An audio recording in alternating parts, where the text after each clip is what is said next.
Və neçənci ilə əhatə etmişdi? Birinci Dünya müharibəsi 1914-18 hansı bloklar arasında baş vermişdi? Almanya, İtaliya və Avstriya Macaristan. 1915-də Bolqarıstan qoşdu. Hansı dövlətlərdən ibarət? Antanta, İtaliya, mənim C. İtaliya, Almanya, Avstriya Macaristan. Antanta yox. Almanya, İtaliya, Avstriya. Sizlər ittifaqından danışır. Almanya, İtaliya və Avstriya Macaristan.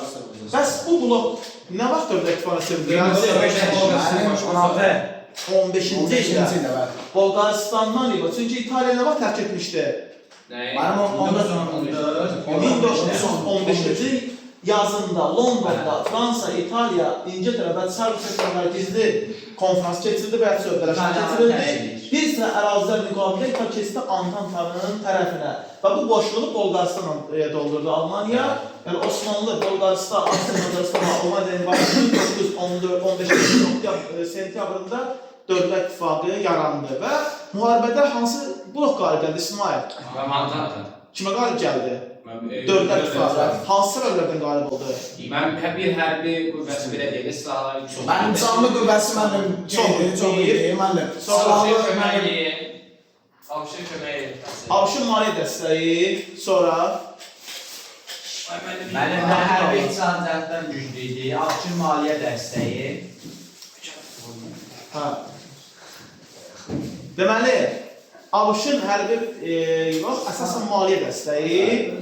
Ümumiyyətlə, bunların canlı qüvvə baxımından, hərbi texniki qüvvə baxımından dövlət ittifaqının üstün olması müharibənin xaliqi nədir? Həll elədim, həll. Ay, sağ ol. Müharibənin səbəbləri nə idi bəs? Səbəblər nə idi? Qoy sağ desin. Yeni müstəmləkələr ələ keçirmək, dünyanı yerdə bölüşdürmək, yeni xammal və satış bazarlar etmək. Bir də ziddiyyətlərin dərinləşməsi. Əsasən İngiltərə və Almanya arasında ziddiyyətləri, çünki iki blokun lider dövlətləri idi, dünyada əsas ağırlığı təmin etmək istəyən dövlətlər idi. Bəs bəhanə nə olmuşdu bura? Bosniyada, yəni Bosniyada Serbi millətçi Qabila Prinsi tərəfindən öldürülməsi ilə. Bəs hansı müharibədə müharibə bitdi? Hansı dövlətin təslim olması ilə? Almanya. Bəs 1916-cı ildə müharibə qoşulan kimi Bolqaristan, Avstriya, Macaristan və Almanya tərəfindən məğlub edilən Rumıniyadır. Bəs müharibə əleyhinə nə vaxt çıxışlar baş vermişdi? Bəs bunu ilk təsirimiz harada görmüşdük? Rusiyada sən hansı inqilab? Bəs Rusiya nə vaxt dövlət ittifaqına müqavilə bağlayıb müharibədən çıxdı? Hansı müqavilə? Brest-Litovski. Brest-Litovski. Bir danışır. Yaxşı. Sonra isə Bolqaristan 18-ci sentyabrında Osmanlı 18 oktyabrında Rusiya yaxın şəkildə məğlub olandan sonra noyabrın əvvəl Avstriya, Macaristan, noyabrın 11-də də Fransanın Compiègne mərkəzində Forjun vaqon qərargahının imzalanması ilə təslim oldu və bununla dünya müharibəsi bitdi. Müharibə bitəndən sonra Parisin hansı sarayında nə vaxt çağırıldı? Yanvar 18-dən iyunun 28-nə qədər. Bu simvolik rəqəmlər idi hər ikisində. Yanvar 18-i kimi izah edə bilər? Niyə yanvar 18-i? Frankfurt müqaviləsinin iliyinə 1800-cü yandıqdansa Fransa Alman torpağına qarşı yetki siyasətinin mahiyyətindən ibarət idi ki, gedək qulaq Fransanın Alman torpağına qarşı yeritdiyi siyasətin mahiyyəti ondan ibarət idi ki, Almaniya vahidində birləşməsin. Amma bunu qarşısına ala bilməyən 3-cü Napolyon Almaniya qarşı müharibəyə başladı, Prusiya qıtalığına qarşı və 1870-71-ci il müharibəsində biabırısı məğlub oldu və 71-ci il müqavilədən əvvəl Almaniya, yəni Wilhelm rəhbərliyi Versalda yanvar 18-də özünü imperator elan etdi. Nəticədə Fransa imperiyası ilə Prusiya krallığı arasında müharibə başlamışdı. Almaniya imperiyası ilə Fransa Respublikası arasında olduğu müqavilə imzalandı. Müqaviləyə görə Elzas-Flandr öncə verildi Almaniya 5 milyard frank təzminat ödəməli idi. Təzminat ödəmələr Alman boşa işğalatla qalmadı. Məhz həmin alçaldıcı məğlubiyyətin tarixinə neyləmişdi? Salmışdı Versala. Versal konferansının məqsədi kimdir? İki məqsədi var. Məğlub olan dövlətləri sülh müqaviləsi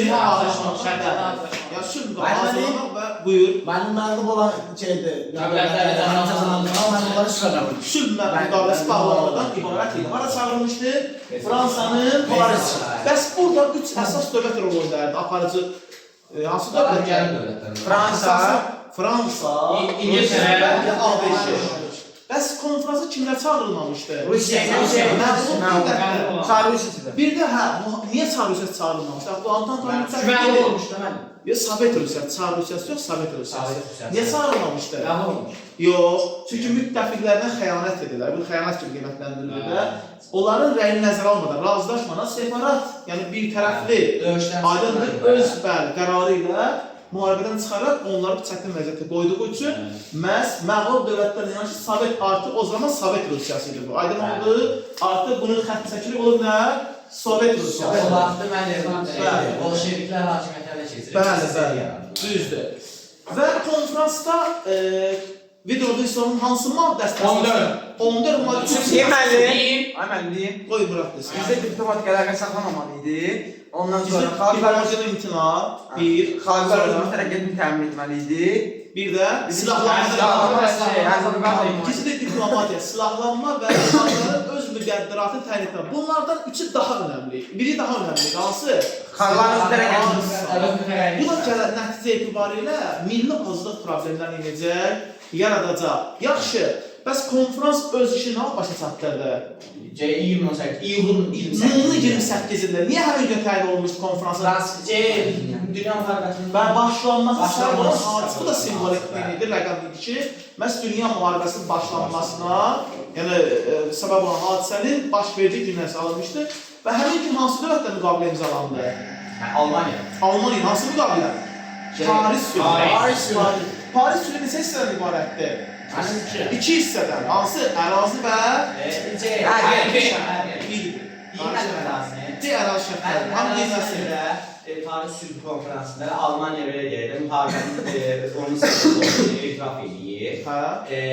Əvvəlki Fransadan almış yazılaşdırıldığı vilayətləri Almaniya qatarında Fransaya qatarmalı idi. Sonra Rusiya ilə boğazlandı.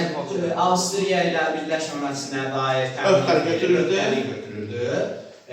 Sar vilayəti neçə müddətlə Sar vilayəti bir də Polşaya verirsə. Yox, Sar vilayəti 15 il müddətinə millətlər cəmiyyəti nəzarətinə verilirdi. 15 il sonra plebissit, xalq səsverməsilə ya Fransada qalmalı, ya Almaniyada qalmalı.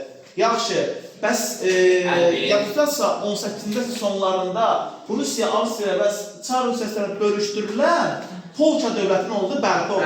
Polşa'da. Aydındır Polşa. Polşa. Aydındır. Bu dövlət nə olurdu? Bərpa olundu. Ay, sağ ol. Çünki Qərbi Rusiya və Poznan Vedidara Polşaya və Polşada 18-ci yüzyılın sonlarında müstəqilliyi itirmiş parçalanma arasında Polşa öz varlığını bərpa edirdi. Bəs hərbi şərtlərini kim sağlayır? Hərbi dalmalar olmalı. İsmail sayısı. Bir. Yox, tamamilə bütün ordu buraxılır, yalnız 100 minlik könüllüdən başqa. Sonra məcburi belə əsgəri hərbi xidmətlər olunur. könüllü prinsip. Sonra Hava qüvvələrdən olunurdu. bəli, aviasiya, hərbi donanma hamılar olunurdu. Yaxşı, bəs hansı ərazini silahsızlaşdırmalı idi? Rey çayını həmişə